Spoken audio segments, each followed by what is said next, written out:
Hello everyone, मैं शगुफ्ता सबको welcome करती हूँ आपके अपने यस प्रॉपर्टी यूट्यूब चैनल पर। उम्मीद करती हूँ कि आप सब अच्छे होंगे। दोस्तों, मैं आप लोगों को धन्यवाद दूँगी कि आप वीडियोस देख रहे हैं। और जो वीडियोस की लगातार सीरीज में मैं एक ही वीडियो आपके लिए और लेकर आई हूँ, जिसमें साधारण सी चीज़ों करके असाधारण कभी नाम आ सकते हैं।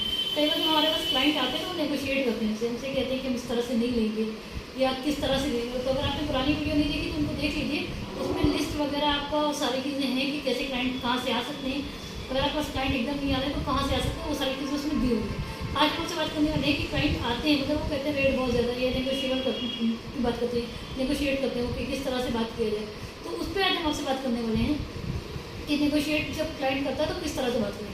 अगर आपका क्लाइंट कहता है कि रेट ज़्यादा है तो आप उसको आसपास की चीज़ें बताएं, क्योंकि रेट इंसान कोई भी ये नहीं जानता है कि रेट बहुत ज़्यादा है, कोई कहता है रेट बहुत ज़्यादा है। जब हम कोई चीज़ लेने जाते हैं तो हमको लगता है कि रेट उसका बहुत ज़्यादा है, उसको कुछ बार्गेनिंग करते हैं। हम सब्ज़ी वगैरह वाले ऐसे बार्गेनिंग कर सकते हैं, हम कहीं जाते हैं, मगर हम कहाँ पे नहीं करते हैं, पैसे की कहाँ पे नहीं देते। अगर हमें कोई चीज़ पसंद आ जाती है, सपोज एक ड्रेस आपने देखी है, अब बाहर से निकलने शुरू में बहुत अच्छी सी ड्रेस टंगी हुई है 2500 रुपये से लेकर के 5000 तक में अगर आप बात किया जाए, तो आप सोचते हैं 2500 की ड्रेस लेंगे, मगर आप जब शोरूम में बाहर निकल रहे होते हैं तो 5000 से लेकर के 20,000 तक की कोई अच्छी सी ड्रेस आपको दिख जाती है। तो उसमें आप क्या प्राइस टैग देखते हैं, आप तो फ़ौरन जाके इनका रेट पूछते हैं कि ये रेट क्या है।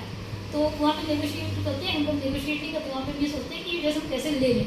उसी तरह से आप जो भी साइट दिखाएंगे, जो भी चीज़ सेल करें, वो उसको इतनी अच्छी तरह से प्रेजेंट करें क्लाइंट को कि क्लाइंट आपसे खुद पूछे कि इसका रेट क्या है, रेट क्या है, उसको मैं कब ले सकता हूँ। उनको आप प्रोसीजर सारी चीज़ों को बताएं। जैसे आपको अगर कोई ड्रेस पसंद आ जाती है तो आप ये सोचते हैं, हम आप ये सोचते हैं कि एक हफ्ते में ले लेंगे या 15 दिन में ले लेंगे। तो उस तरह से जब हम क्लाइंट से बात करें तो उस तरह से पहले क्लाइंट को पूरा सेटिस्फाई कर दें कि वो रेट की जहाँ पे बात है वहाँ पे ज़्यादा उसको ये ना करना पड़े कि लेंगी या नहीं लेंगी। उस तरह से नहीं, या तो क्लाइंट हाँ से बोलेगा या तो नहीं बोलेगा। नहीं अगर बोल रहा तो उसकी ना के पीछे का कारण जानने की कोशिश करें।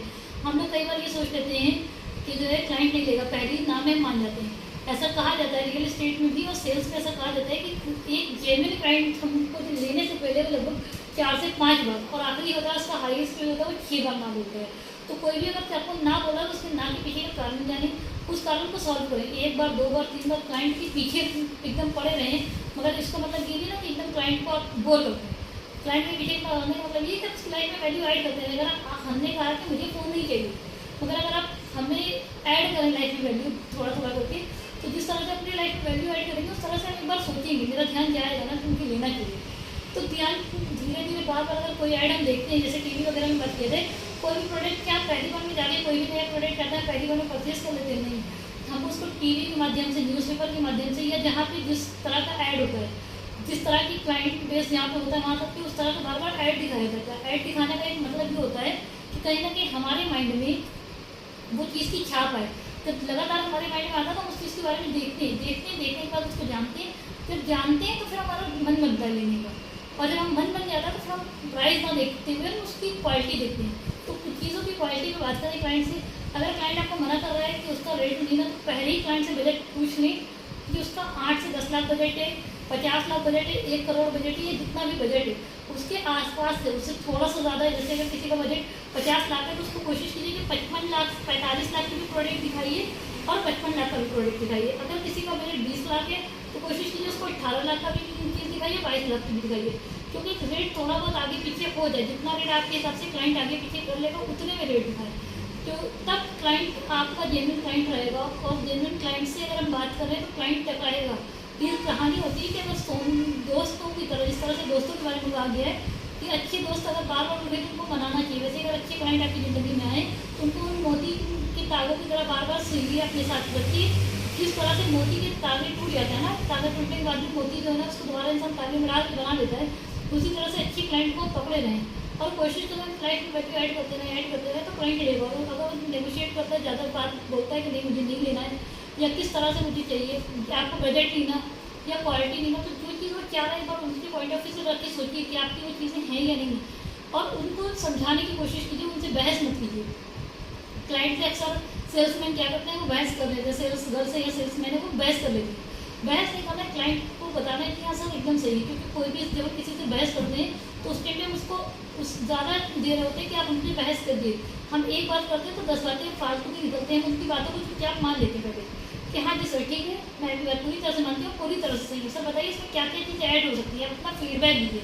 जब उनके हम फीडबैक लेते हैं तो उनकी फीडबैक के साथ हमको हम एडवाइस करते हैं कि सर हम आपको एक एडवाइस दे रहे हैं, इस तरह से ये चीज़ देख लीजिए, पहले उनकी सुन लीजिए। जब हमको किसी को बताना होता है तो हमें सेल्स में बोलने से ज़्यादा सुनने की आदत होनी चाहिए। जितना क्लाइंट को सुनेंगे उतना हम उसको डीपली जान पाएंगे। क्लाइंट को बोलने देना है ज़्यादा से ज़्यादा, जब क्लाइंट बोलेगा तो पता चलेगा कि क्लाइंट क्या चाह रहा है। तो जिस तरह की उसकी रिक्वायरमेंट आएगी धीरे धीरे करके हम उसको फुलफिल करेंगे। तो नेगोशिएबल की जहाँ पर बात आती है नेगोशिएट करने की, नेगोशिएबल रेट की जहाँ पे क्लाइंट रहता है, या टाइम अगर टाइम पीरियड बता रहा है तो वो सारी चीज़ों को आपको समझना है। जिस तरह से अगर हमें कोई चीज़ चाहिए होती है, आपको तुरंत चाहिए होती है कि हम लेंगे, तो आपको ये धीरे धीरे करके उसके अंदर तीव्र इच्छा पैदा कर देती है। मेरे बहुत से क्लाइंट ऐसे हैं जो मना कर देते थे, पहले मुझे भी नहीं पता था, मैं क्लाइंट को मना कर देते थे, मैम 1 हफ्ते बाद आएंगे, 2 हफ्ते बाद आएंगे, पता चलता था क्लाइंट नहीं हो गया कि साइड लिए ले रहा है। अभी मैं क्लाइंट से कहती हूँ सर फर्स्ट मीटिंग में रखो या सेकंड मीटिंग में, आपका टाइम कब है, मेरे पास टाइम बता दीजिए, मैं स्लॉट बुक कर देती हूँ आपको। तो थोड़ा बहुत चीज़ें आपको सीखना पड़ेगी। जब स्लॉट बुक करने की बात आए, जब विजिट आप करवाने की बात करने के बाद, जैसे आप विजिट करवाएं तो उनसे साइट पे पहले पूछ लें, जब विजिट करवाने के सर आपको क्या क्या चीज़ें पसंद आई यहाँ पे। जब आप ये पूछेंगे क्या क्या पसंद आया तो सिर्फ वो उसका ध्यान पसंद पे जाएगा, कि पसंद वाली चीज़ें बताएगा तो फिर हम उसकी 4-5 चीज़ें वो पसंद की आपको बता दें, तब उसे कहिए ठीक है सर रेट फाइनल कब करना है, बाइक फाइनल ऑफिस चलते हैं, ठीक है सर फाइनल ऑफिस की बात कर लेते हैं, चलते हैं ऑफिस। अगर वो बताता आज टाइम नहीं ना कल टाइम है, तो सब कब टाइम है तो टाइम के हिसाब से आपको ब्लॉक कर लीजिए सारी चीज़ें। जब आपके पास सारी चीज़ें ब्लॉक होंगी तो इसको आप पूरा एक तरह से तैयार रखिए क्लाइंट के लिए।